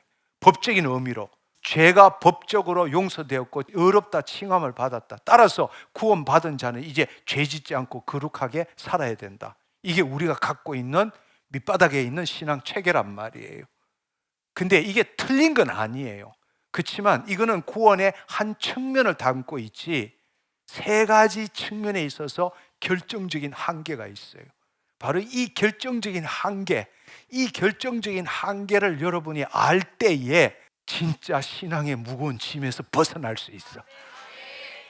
오늘 다 깃털처럼 가벼워지기를 축원합니다. 아멘. 이 무거운 수고하고 무거운 짐진 자들아 다 내게로 오라. 아멘. 이 말씀이 나에게 이루어졌습니다. 아멘. 여러분 제 말을 잘 들어보십시오. 제 말을 잘 들어보세요. 형벌 대속론은 죄의 법적 해결에 집중을 합니다. 그래서 법정적 관점으로 이야기한다 그래요. 형벌이라는 게 이 죄의 재판하고 공의에 대해서 형벌, 그래서 그것에 대한 누군가 대속, 이게 법정적인 의미라, 포렌식이라는 법정적인 의미란 말이에요. 근데 이 형벌 대속론을 지금까지 우리가 해왔던 신학 체계는 법적 해결에 집중을 합니다. 쉽게 말하자면 법정에서 판결이 내려지는 구조의 기초에서 말하는 거예요. 하나님은 재판관입니다. 인간은 피고예요. 예수님은 대리인이라고. 그러니까 형벌을 대신 받는 대리인이라고. 그러면 판결이 내려지면 끝이에요. 그러면 죄인은 무죄 선고를 받는 것입니다. 바로 이게 형벌 대속론이라는 거예요. 그런데 여러분 잘 한번 생각해 봐요. 이 법정 판결로만 이해하면 존재는 바꾸지 않는 거예요. 존재는 바꾸지 않는 거예요. 무죄 판결을 받은 사람은 여전히 같은 사람이라고. 그 존재가 바뀐 건 아니라고요. 그 존재가 바뀐 게 아니라 단지 법적으로 신분만 바뀐 거라고. 그렇지만 성경이 말하는 것은 하나님 어로부터 나서 예수 그리스도 안에 있다고. 그것은 신분이 바뀐 게 아니라 태생이 바뀌었다라는 이야기라고.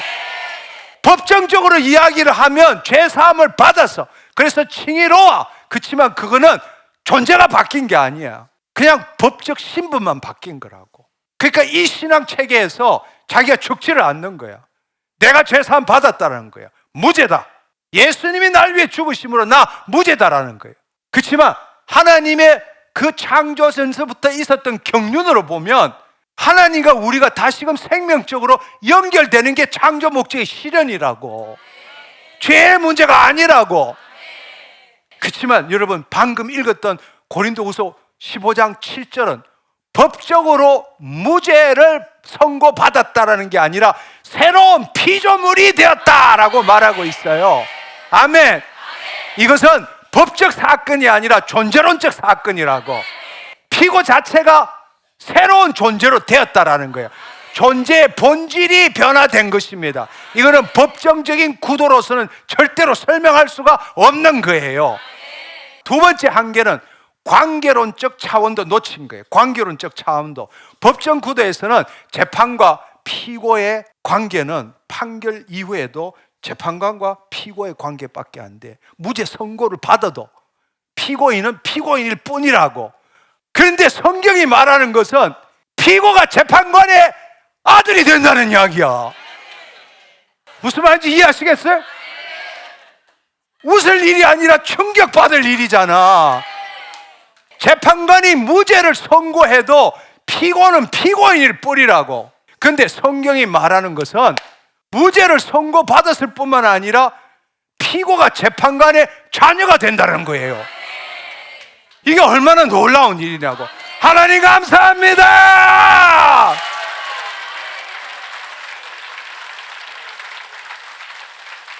성경이 말하는 구원은 법적 관계의 변화가 아니라고. 생명적 관계가 새롭게 형성된다라는 거예요. 예수 그리스도 안에서 성령님을 통해서 하나님 아버지와 교제하는 존재가 되었다라는 이야기예요. 그게 바로 하나님 어로부터 나서 예수 그리스도 안에 있는 존재라고 말하는 거잖아요. 우리는 그분의 상속자입니다. 동력자예요. 하나님의 상속자 예수 그리스도와 함께한 상속자. 그래서 아버지라고 불러라고 말했잖아요. 세 번째로는 가장 결정적으로 출발점이 법정적인 것은 타락으로부터 시작된 거예요. 형벌 대속론의 구조에 있어서 구원의 출발점은 타락입니다. 죄인이에요. 죄인인데 예수님이 죄의 형벌을 대신 주셨기 때문에 우리가 법적으로 무죄 선고를 받은 거란 말이에요. 그걸 칭의라고 부르는 겁니다. 그러나 여러분 한번 생각 한번 해보십시오. 만약에 그렇다면 타락이 없었다면 구원도 없었을 것이라는 구도예요. 타락이 없었으면 예수님이 오시지 않아도 된다라는 이야기예요. 만약에 지금의 이 형벌 대속론 구조로 이야기한다면 구원의 출발이 타락이라면 타락이 없었다면 구원도 없다. 즉 쉽게 말하자면 하나님은 타락에 반응해서 구원 계획을 세우신 것이 돼버리는 겁니다. 그렇게 되면 구원받은 자의 정체성은 아무리 높여도 타락 이전 상태로 돌아가는 것 이상은 될 수 없는 겁니다. 새로운 피조물이 될 수는 없는 겁니다. 다시 한번 생각해 보세요. 창세전에 이미 그리스도 안에서 우리를 택하신 거라고. 이것은 구원은 타락에 대한 하나님의 사후 대응이 아니라 창세전부터 예정된 거란 말이에요. 이것은 신학사에서도 오랫동안 논의됐는데 이거 다 이야기하자면 끝이 없지만, 여러분, 둔스 스코투스라는 분이 있어요. 13세기 신학자인데 정면으로 이 질문을 던졌어요. 만약 아담이 죄를 짓지 않았다면 그리스도는 오시지 않으셨을 것인가? 지금 우리는 어떻게 생각해요? 죄를 지었기 때문에 예수님이 이 땅에 오셨다고 생각하잖아. 그래요, 안 그래요? 우리 그렇게 생각하잖아. 근데 이 바로 둔스 스코투스가 질문한 것이 뭔가 하면, 만약에 아담이 죄를 짓지 않았다면 그리스도는 오시지 않으셨을까? 만약에 형벌대속론으로 그 논리대로 이야기한다면, 우리 인간을 타락한 죄인으로 본다면 타락이 없었다면 성육신도 없었을 겁니다. 근데 그게 맞는 일일까요? 아니요, 그렇지 않습니다. 그리스도의 성육신은 타락에 대한 반응이 아니라 창조의 정점으로 원래 예정된 것이라고. 예수님의 성육신은 구속사 이전에 예정된 우주적인 사건입니다. 그래서 우리는 이 창조론도 그리스도 중심적 창조론으로 볼 줄 알아야 합니다. 그분이 창조주이시기 때문에 그렇습니다. 바로 만세 전부터 그리스도 안에서 예정된 것이기 때문입니다. 이게 칼 바르트나 토마스 토런스 이런 분들도 결국에는 구원을 어떻게 보느냐, 하나님과 존재론적 연합으로 보고 있는 겁니다. 죄 사함으로 보는 게 아니라 더 본질적으로, 죄 사함이 틀렸다는 이야기 아니라 그건 피상적이고 부분적이고 본질적인 문제는 구원을 하나님과의 존재론적 연합으로 보는 거예요. 이 법적 신분의 변화가 아니라 존재 자체의 변혁이라는 것을 강조하고 있다는 겁니다. 그러니까 구원은 타락으로 인한 죄 문제의 법적 해결이 전부가 아니다. 구원은 창세 전부터 예정된 하나님의 경륜이 한 인간 안에서 완성되는 존재론적이고 관계론적인 사건이다. 여러분, 다시 한번 생각해 보세요. 우리는 인간이 타락하고 죄를 지었기 때문에 예수님이 이 땅에 오셨다 이렇게 생각하는 거예요. 아니요, 그렇지 않습니다. 예수님은 본래 성육신하게 돼 있는 겁니다. 우리 안에 들어오시기로 돼 있는 겁니다. 근데 우리는 성경 전부를 타락의 관점에서 보는 거예요. 그보다 더 큰 놀라운 하나님의 창조 목적의 실현의 관점에서 봐야 되고, 마귀가 그걸 방해함으로 하나님의 창조 목적이 왜곡되고 지연되었지만, 하나님 그거를 비밀의 경륜을 통해서 본래 예정된 대로 하와와 아담보다 더 나은 새로운 피조물로 만드신 거예요. 그리고 그 창조 목적을 실현하도록 하신 거란 말이에요. 그것도 예수 그리스도 안에서. 그래서 재창조라는 말은 타락 이전에 아담과 하와로 돌아간다는 그런 뜻이 아니라 바로 창세 전부터 예정된 존재로서의 완성을 의미하는 겁니다. 그러니까 아담과 하와과는 본질적으로 다른 존재로 우리가 만들어진다. 그걸 여러분들이 알아야 한다는 것입니다. 아담과 하와와 재창조된 자를 비교를 한번 표를 보고 하면, 여기 보시면 아담과 하와와 재창조된 자, 하나님의 영은 임했지만 떠날 수 있음. 재창조된 자는 영원히 거하심. 외부에서 먹어야 하는 의존 관계, 내 안에서 연합돼 하나 된 존재, 포도나무와 가지의 관계. 그 다음에 하나님의 의존적이나 아직 미완성이다. 하나님의 영에 자신을 의탁하는 온전한 혼. 우리는 과거에는 의존, 그러니까 하나님이 밖에 계시기 때문에 생명나무를 먹어야 되는 의존적인 존재였지만, 이제는 그분이 우리 안에 오셨기 때문에 내 스스로가 내 혼을 의탁하는 거죠. 그분에게 내 자신을 드리는 거란 말이에요. 그게 자기를 부인하고 자기 십자가를 지는 의미란 말이에요. 죄로 인하여 영이 떠날 수 있지만 죄를 지어도 영이 떠나지 않습니다. 신부는 더 놀라운 사실은, 여기는 구약에 있어서는 피조물이고 종, 백성으로 불렀어요. 그렇지만 우리는 하나님의 자녀이고 한 걸음 더 나가서 왕족이라고. 목적은 그리스도의 모형으로 지었지만 이제는 그리스도 안에서 그리스도를 나타내는 존재로 지음을 받은 거란 말이에요. 흙으로 지음을 받았지만 우리는 하나님으로부터 태어난 자가 되었다라는 이야기. 할렐루야, 할렐루야. 하나님의 영이 영원히 거하십니다. 죄를 지어도 거하십니다. 그게 바로 죄가 우리를 더 이상 지배하지 못해요. 우리는 율법 아래 있는 게 아니라 은혜 아래 있는 자가 된 것입니다. 우리가 요한복음 14장도 우리 안에 들어오신 보혜사 성령님은 영원히 함께 하신다고 말씀하셨어요. 그리고 우리는 생명나무와 연합된 것입니다. 생명나무를 예수님께서 이 땅에 오셔서는 포도나무 비유를 드신 거죠. 그래서 그 포도나무와 가지의 관계를 말씀하신 겁니다. 나를 떠나서는 아무것도 할 수 없다고 말씀하셨어요. 그리스도 안에서 everything, 그리스도 밖에서는 nothing. 바로 우리 존재가 그렇게 된 겁니다. 죄를 지어도 영이 떠나지 않습니다. 죄를 지은 게 뭐 괜찮다 이런 뜻이 아니라 주님이 우리 안에 오신 것은 아직 우리의 몸이 온전치 않다는 걸 알기 때문에, 즉 다른 말로 우리의 심중에 여전히 세상 것이 들어있다는 걸 알기 때문에 그 세상 것을 다 빼내도록 하기 위해서 주신 것이 말씀이라는 이야기예요. 그리고 성령님이 우리 안에 계시는 것. 그리고 내가 실수하고 죄를 지었다 하더라도 우리를 다시금 회복시키기 위해서 회개하게 만드신 거란 말이에요. 그 회개하는 것이 뭐냐? 내 생각과 감정을 주님께 드리는 거란 말이에요. 죄와 죄악과 약함과 모든 질병을 주님께 드릴 때 주님은 가져가시고 짊어지시는 분이시라는 이야기예요. 할렐루야, 할렐루야. 네 번째는 출생이 바뀐 거죠. 하나님의 자녀인 우리는 우리의 행위로 우리의 존재를 결정하는 것이 아니라 우리의 출생이 바뀐 겁니다. 우리의 출생이 바뀐 건데 우리의 행위가 여전히 옛날과 같을 뿐이죠. 그렇지만 행위를 바꾼다고 출생이 바뀌는 건 아니에요. 출생이 바뀐 걸 알고 그 출생대로 생각하고 행동할 때에 우리의 삶도 바뀌게 되는 것입니다. 우리는 혈통이나 육정이나 사람으로 뜻으로 난 게 아니라 오직 하나님으로부터 난 자들입니다. 그러니까 한마디로 말하자면 우리가 육신적으로는 부모로부터 태어났지만 영적으로는 하나님으로부터 태어난 것입니다. 이건 신분 변화가 아니에요. 출생 변화죠. 태생 자체가 바뀐 거라고. 그리고 더 놀라운 사실을 알아야 될 사실은, 여러분 구약에 있어서는 자녀란 표현이 없어요.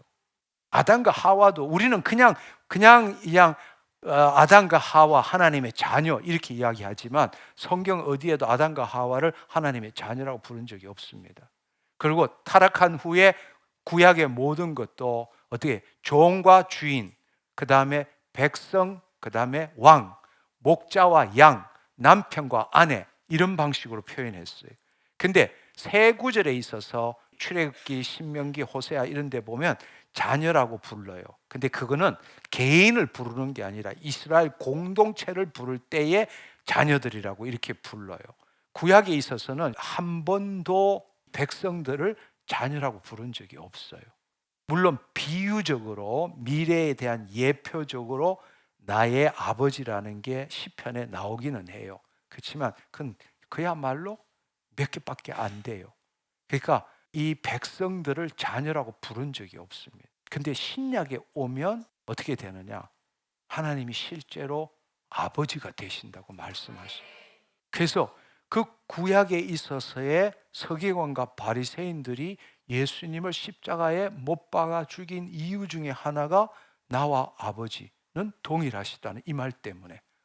그러니까 예수님께서 나의 아빠, 아버지라고 불렀고 우리 보고도 아버지라고 불러라고 말씀하셨잖아요. 그건 정말 충격 중에 충격인 거예요. 구약에 있어서는 받아들일 수가 없는 이야기라고. 그 말은 우리가 아버지라고 부른다는 것은 우리가 그분의 자녀가 된다는 거잖아요. 백성, 종 이게 아니라 자녀가 된다는 이야기잖아요. 그걸 뭘 의미하냐? 출생, 태생이 바뀌었다는 이야기예요. 갈라디아 4장 4절에서 7절의 말씀을 보면 때가 참에 하나님이 그 아들을 보내사 여자에게 나게 하시고 율법 아래 나게 하신 것은 율법 아래 있는 자들을 속량하시고 우리로 아들의 명분을 얻게 하려 하심이니라. 너희가 아들이므로 하나님이 그 아들의 영을 우리 마음, 우리 심중 가운데 보내사 아빠, 아버지라 부르게 하셨느니라. 그러므로 너가 이후로는 종이 아니요 아들이니 아들이면 하나님을 말미암아 유업을 이을 자니라. 아멘. 로마서 8장 17절에도 우리가 하나님의 상속자 그리스도와 함께한 상속자, 공동 상속자라고 말하는 것입니다. 이것은 쉽게 말하자면 존재의 변화지 법적 신분의 변화가 아니라는 이야기예요. 우리는 더 이상 세상에 속한 자가 아닙니다. 하나님 나라에 속한 자입니다. 그 나라의 왕족입니다. 그리고 더 놀라운 사실은 로마서 5장 17절에 보면 한 사람의 범죄로 말미암아 사망이 그 한 사람을 통하여 왕노릇하였은즉 더욱 은혜와 의의 선물을 넘치게 받은 자들, 옛날 아담과 하와로 회복되는 정도가 아니라 더 넘치게 받은 자들은 한 분 예수 그리스도를 통하여 생명 안에서 왕노릇하리라. 아멘. 예수님이 왕 중의 왕이면 우리는 왕새끼입니다. 아담을 통해서 들어온 것은 죄와 사망이지만 그리스도 예수를 통해서 들어온 것은 단순히 죄와 사망을 없애는 것뿐만 아니라 은혜와 의와 생명입니다. 그래서 우리가 이야기했던 게 생덕권, 권세와 능력 이런 이야기들을 많이 나누었잖아요. 하나님의 모든 것이 다 내 것은 다 내 것이로되 하나님의 성품에 참여하는 자가 된 것입니다. 그러니까 이 재창조는 단순한 회복이 아니라 재창조는 회복과 비교될 수 없는 풍성함을 나타내고 있다는 겁니다. 그래서 재창조의 네 가지의 본질은 뭐냐? 재창조의 네 가지의 본질은 첫 번째로는 육체적인 게 아니라 영적으로 새롭게 되었다. 그렇기 때문에 우리가 해야 될 일은 영으로서 몸의 행실을 죽여가는 삶을 살아야 된다. 그러니까 한마디로 말하면 근본적으로 바뀌어졌다. 한마디로 말하면 하나님이 영의 인도함을 못 받던 혼에서 바로 예수님이 피를 흘리심으로 우리의 혼의 방향 전환이 일어나므로 이제는 하나님의 영의 인도함을 받는 자아, 혼이 됐다. 이건 존재적 변화라고, 신분의 변화가 아니라는 것. 두 번째로는 따라서 내가 죽고 그리스도가 사는 삶을 사는 자다. 그리스도가 사는 자가 된 거다. 이제는 내가가 아니에요. 그리스도가 내 안에 있는 그리스도가 나타나는 삶을 사는 것이. 그게 바로 형상을 따라 모양대로 지음을 받은 거랍니다. 형상을 따라 모양대로 그리스도가. 그래서 어떻게 되느냐? 바로 창세기 때 에덴 동산 중앙에 있는 생명나무로부터 생명수, 생명의 강이 흘렀잖아. 구약의 성전 하나님이 계시는데 생명수가 흘렀어요, 안 흘렀어요? 성전에 무슨 생명수가 흘러? 안 흘렀잖아. 성전에 언제 흘렀느냐? 에스겔 환상 성전에. 바로 성전을 오신 예수님이 천년왕국 시작 때 바로 메시아 성전에 임하실 때부터 흘렀잖아. 근데 더 놀라운 사실은 예수님이 우리 안에 오셨잖아. 예수님이 사흘 만에 뭘 짓는다? 그걸 뭘 나타낸다? 내 육체를 나타낸다. 그분이 지금 성전 되신 그분이 어디에 계신다? 성전이 누구라고? 나라고. 바로 뱃속 깊숙한 곳에 생수의 강이 흐르기 시작하는 거라고. 우리가 그런 존재라고. 그리스도를 나타내는 거예요. 내가 죽고 그리스도를 나타내는 거. 그때 어떻게 되느냐? 생수가, 기름 부으심이 나타나는 거라고. 나 그런 존재예요. 아멘. 아멘. 아멘. 그렇습니다. 거짓자로 신앙생활을 하면 어쩔 수 없이 말씀을 지켜야 돼. 그래야 뭐라도 하나 얻어먹을 수 있으니까. 그렇지만 그리스도 안에 있는 자, 출생이 바뀐 자는 스스로 하나님의 영의 인도함을 받고자 하는 거예요. 스스로 자기를 포기하는 거예요.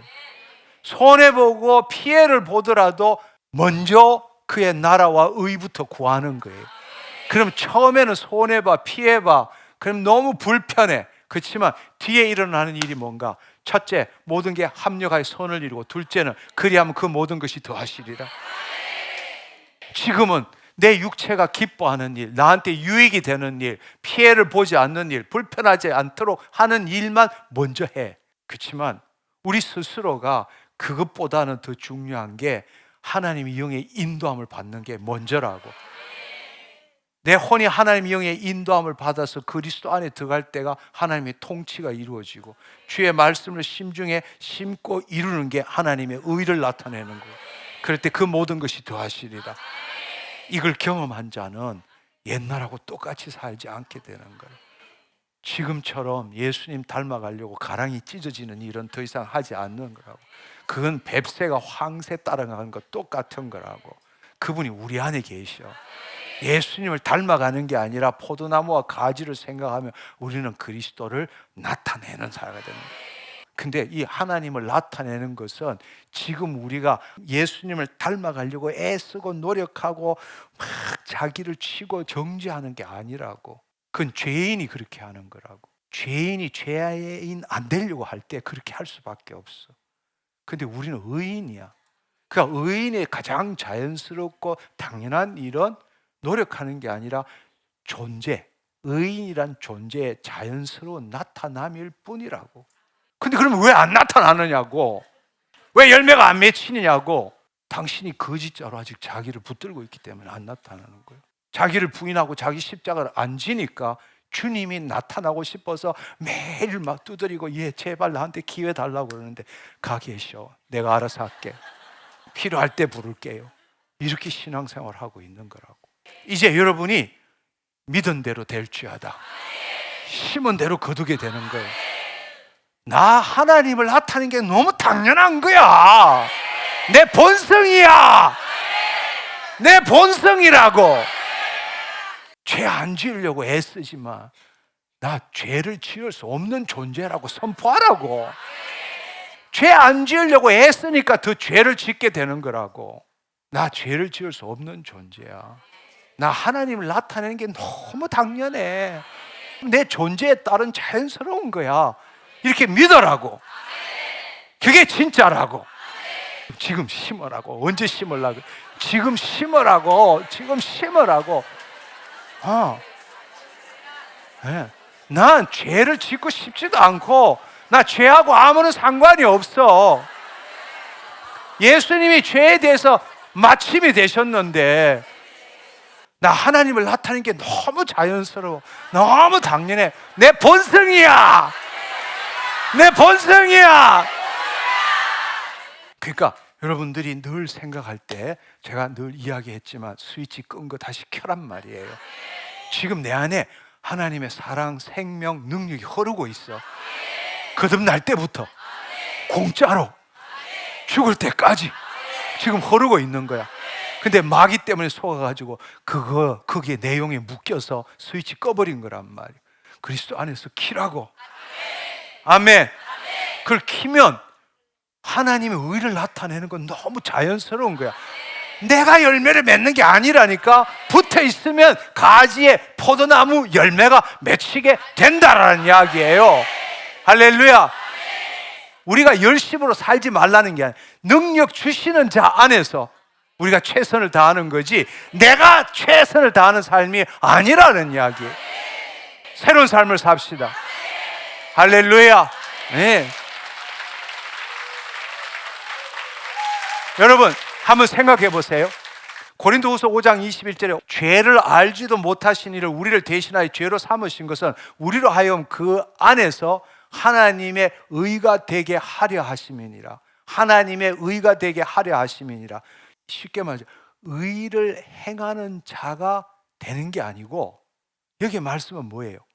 하나님의 의가 되었다라고 말하고 있잖아. 근데 우리는 어떻게 생각하느냐? 하나님의 의를 나타내는 삶을 살아야 된다고 생각하는 거예요. 존재는 거짓자로. 근데 여기서 말하는 건 그게 아니고 하나님의 의다라고 말하는 거예요. 그 말은 의인이 되었다라는 이야기라고. 죄를 짓기 때문에 죄인이 아니라 죄인이기 때문에 죄를 짓는 거라고. 당연한 일이라고. 의를 행하기 때문에 의인이 아니라 의가 되었기 때문에 의로운 건 당연한 이야기가 되는 거라고. 근데 이걸 갖다가 의를 행하는 자가 되어야 된다고 믿고 있다라는 이야기예요. 아니라고. 그리스도 안에서 나는 하나님의 의야. 아멘. 그렇습니다. 우리가 믿음의 선한 싸움을 싸우는 것도 죄인이 죄를 이기려고 싸우는 게 아닙니다. 의인이 자신의 본성을 나타내는 싸움을 싸우는 거죠. 여러분 이걸 알 때 신앙의 무거운 짐이 사라지기 시작하는 거예요. 또 죄졌네. 그게 아니라 또 죄졌네 이럴 때는 아, 내가 그리스도 밖에 있구나. 당신이 해야 될 일은 죄 안 짓는 게 아니라 그리스도 안으로 들어간 것부터 먼저 해야 되는 거. 그리고 주의 말씀대로 심중히 심은 대로 거두어야 되는 거라고. 그러니까 우리한테 제일 무거운 짐이 뭐냐? 죄책감, 두려움, 수치심. 그다음에 말씀대로 못 사는 거. 말씀대로 못 사는 걸 알기 때문에 말씀을 준 거라고. 말씀대로 살아라고 준 게 아니라, 말씀대로 행동하라고 준 게 아니라 말씀대로 심으라고 준 거라고. 이제는 무거운 짐에서 좀 벗어나시기를 축원합니다. 눈 뜨면 나도 모르게 입술이 기쁨이 올라와야 돼. 오늘은 주님이 날 통해서 뭘 하실까?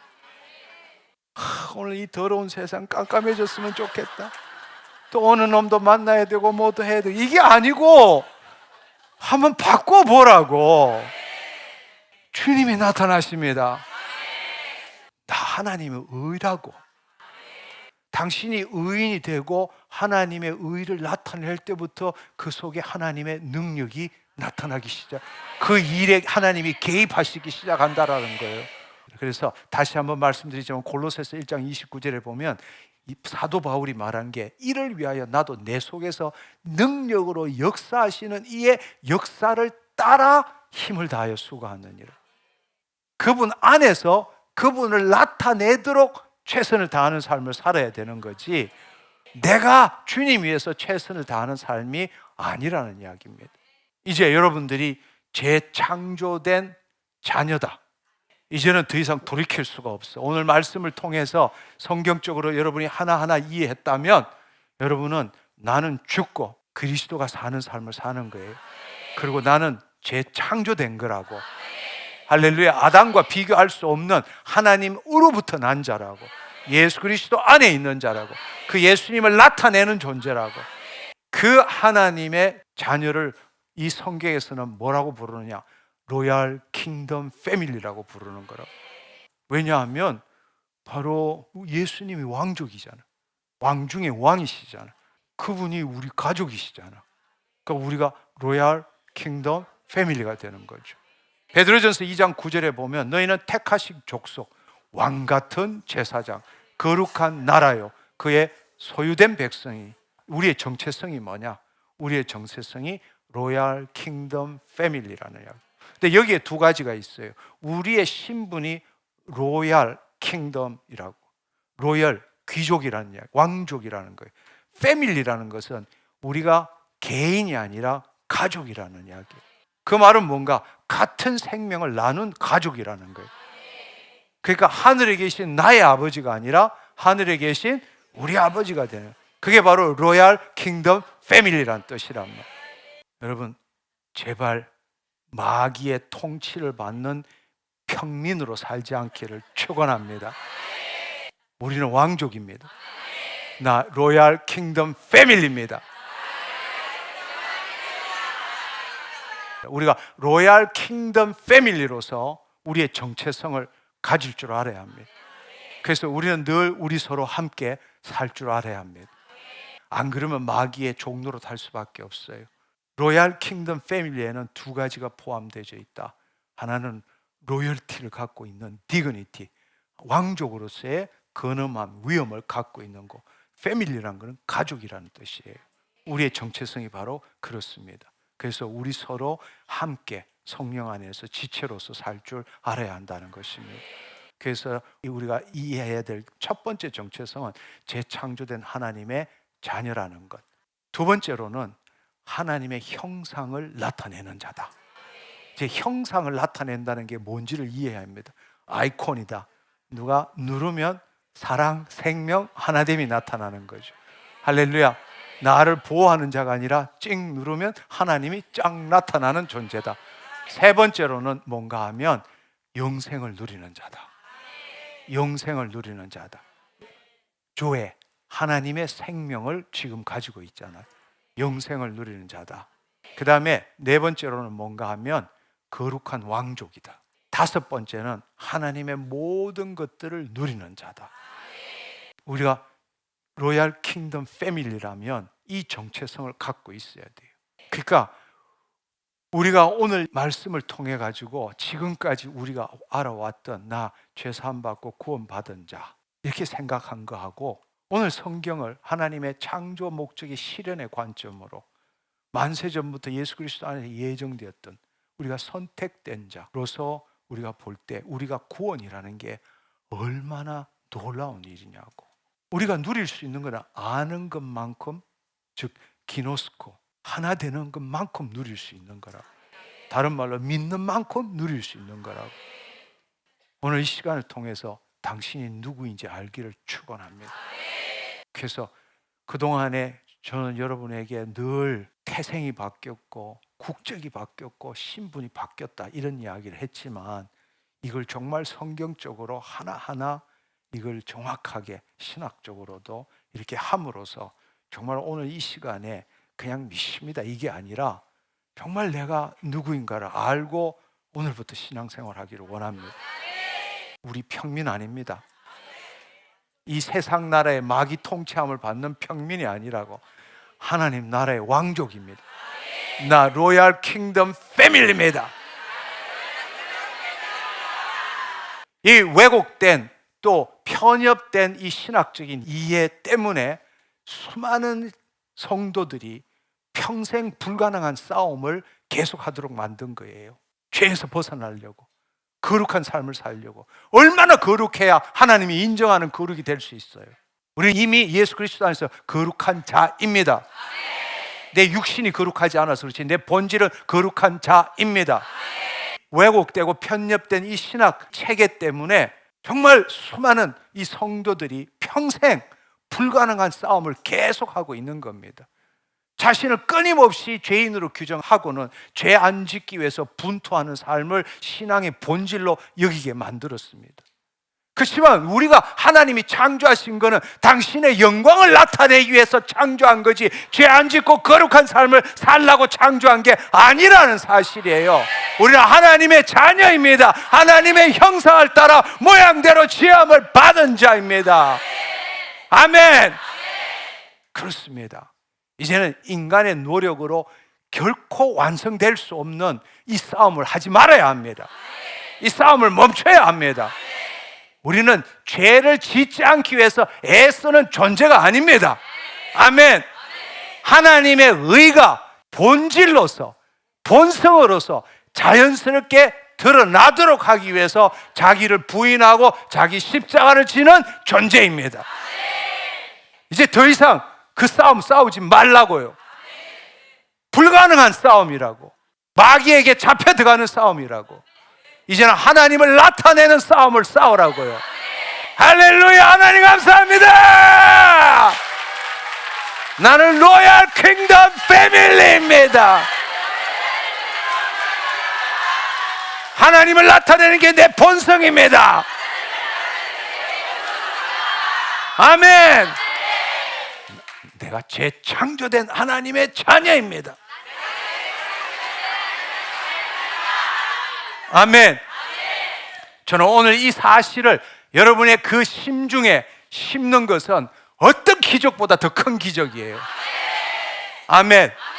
어떤 기적보다 지금 암 치유되는 거하고는 비교될 수 없는 기적이라고. 아멘. 당신의 전 존재가 바뀐 거예요. 오늘 시간에 함께 기도합시다. 우리 함께 일어나서 주여 삼창하고, 주님 오늘 이 말씀을 통해서 내 존재를 분명하게 깨닫게 되었습니다. 나는 오랜 세월 동안 수십 년을 신앙생활을 했지만 내가 누구인지를 제대로 알지 못했습니다. 그러나 오늘 이 시간을 통해서 예수님의 그 구원 사역이 뭔지도 깨닫게 되었고, 하나님으로부터 나서 예수 그리스도 안에 있는 새로운 피조물의 존재가 바로 나라는 것, 의를 행하는 존재가 아니라 바로 내가 의다라는 사실을 깨달았습니다. 주님 나에게 자유함을 주셔서 감사합니다. 내 안에 있던 무거운 짐, 죄로 인한 죄책감, 두려움, 수치심, 결핍, 부족으로 늘 불안하고 온전치 못함을 느끼는, 결핍하고 불안하고 온전치 못하는 그것에서 나는 자유합니다. 하나님, 내가 아무것도 하지 않을지라도 하나님의 그 사랑과 생명과 하나됨이 내 심중에서 올라오는 것을 늘 느낍니다.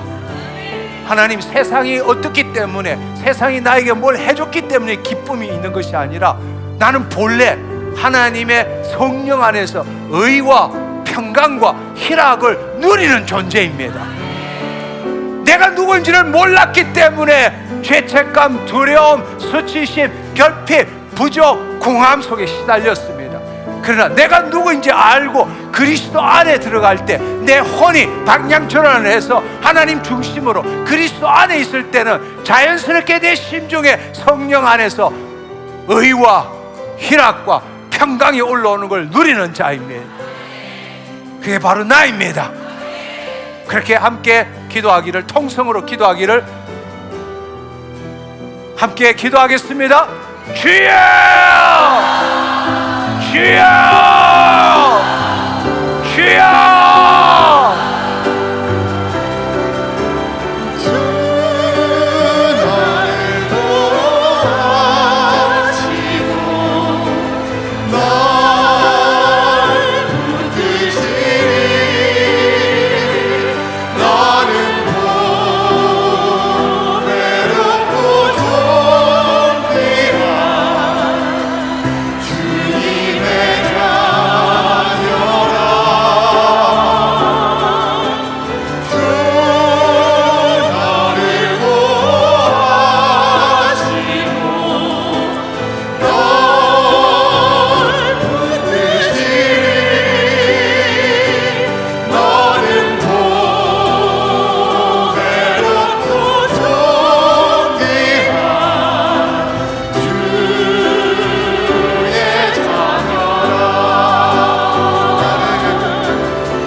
시간에 자녀인 것을 머리로 믿는 게 아니라 느껴보기를 원합니다. 이 시간 손을 내리시고 고개를 드시고 눈을 감으시고, 성령님, 주의 말씀을 대언했습니다. 우리가 수십 년 동안 신앙생활을 해왔지만 내가 누구인지를 모르고 잘못된 신앙 체계 속에서 구원받은 죄인으로, 은혜로 구원받은 죄인으로 의로운 일을 행하기 위해서, 선한 일을 행하기 위해서, 그러면 그럴수록 죄를 짓게 되고, 정말 신앙생활을 하면 자유를 주기 위해서 주님께서 오셨는데 멍에를 메고 종노릇하며 수고했지만 무거운 짐진 자로 살아왔습니다.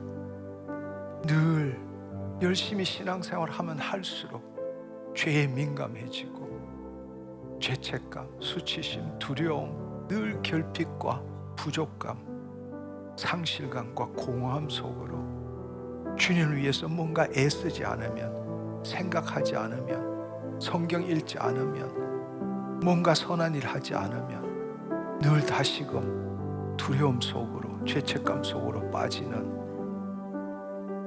참으로 어처구니없는 신앙생활을 해왔습니다.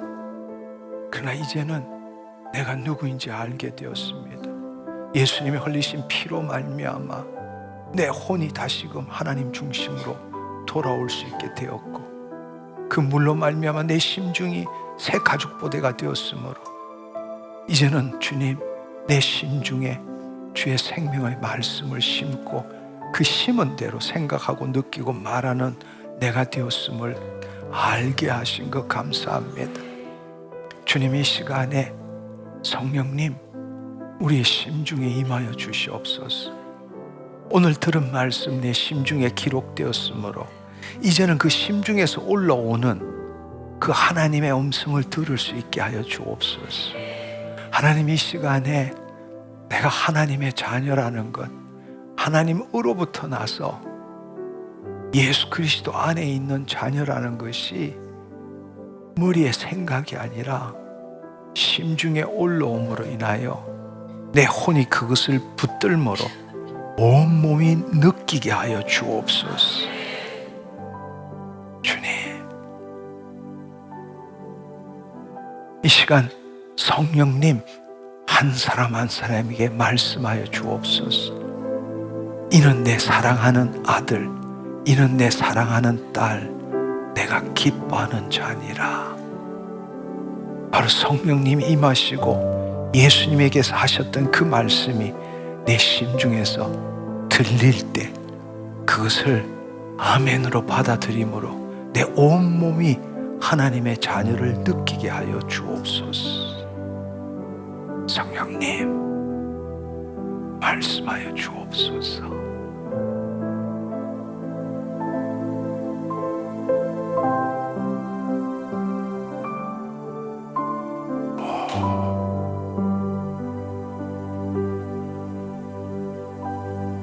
주님 감사합니다.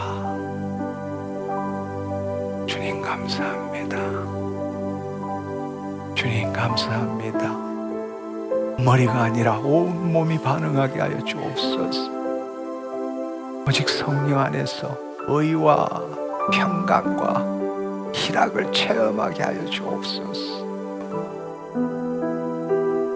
주님 감사합니다. 지금 이 순간 여기에서 그 하나님의 생명을, 그 하나님의 사랑을, 그 하나님의 하나됨을 체험하게 하여 주옵소서. 할렐루야, 할렐루야.